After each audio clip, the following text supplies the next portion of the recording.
ওই গতকাল বিএনপির শীর্ষ পর্যায়ের নেতৃবৃন্দ অন্তর্বর্তী সরকারের প্রধান উপদেষ্টা ডক্টর মোহাম্মদ ইউনূস স্যারের সাথে একটা সাক্ষাৎ করেছেন। আর সেই সাক্ষাতে অনেক কিছু বিষয় নিয়ে আলোচনা হয়েছে, তার মধ্যে অন্যতম আলোচনা ছিল জাতীয় সংসদ নির্বাচন।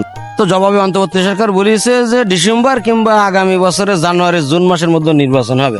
তা বিএনপি মির্জা ফখরুল ইসলাম আলমগীর স্যার সাংবাদিকদেরকে জানালেন যে আমরা খুব একটা সন্তুষ্ট না, কারণ আমরা চাই ডিসেম্বরের মধ্যে একটা নির্বাচন হোক। এখন প্রশ্ন হলো, দেশের কিছু সংখ্যক সুশীল সমাজ, অনেক বুদ্ধিমান জ্ঞানী গুণী রয়েছেন, তারা বলছেন যে বিএনপি তো নির্বাচন করে, কেন নির্বাচনের কি দরকার?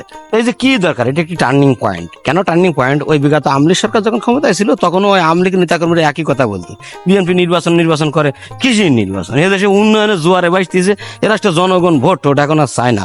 ওই শেখ হাসিনা নিয়ম রক্ষার্থে একটা নির্বাচনের ডাক দেয়, ভোটাররা আসে না, ভোটাররা জানে উন্নয়ন হইতেছে, ভোট দিয়ে কি হবে, ভোট দেওয়া লাগে না, এমনি ফাইন চলতেছে, দেশ এত উন্নয়ন দিকে দেশের জনগণ মুখরিত, আনন্দে উল্লাসিত হইতেছে, নির্বাচনের দিকে এখন আর কারো খেয়াল নেই। মানে জনগণের এখন দৃষ্টিভঙ্গি চলে গেছে অর্থনীতি এবং শান্তির দিকে। মানে আওয়ামী লীগের আমলে কি সুন্দরভাবে বয়ান দিত, আরো বলতো যে বিএনপি আন্দোলন করে। কে আন্দোলন, কে নির্বাচন? জনগণ যে নির্বাচনে ভোট দিতে আসে না, কারণ ভোট দেওয়া লাগে না, তো এমনি জনগণ ভালো আছে, কিসির ভোট?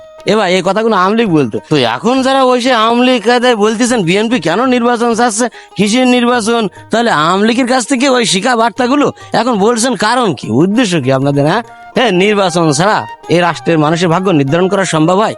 প্রতি বছরে যে অর্থ বাজেট হয়, সেই বাজেটটা কার কাছে দেবে? দেশের কোনো কিছু কি নিয়ন্ত্রণে রয়েছে?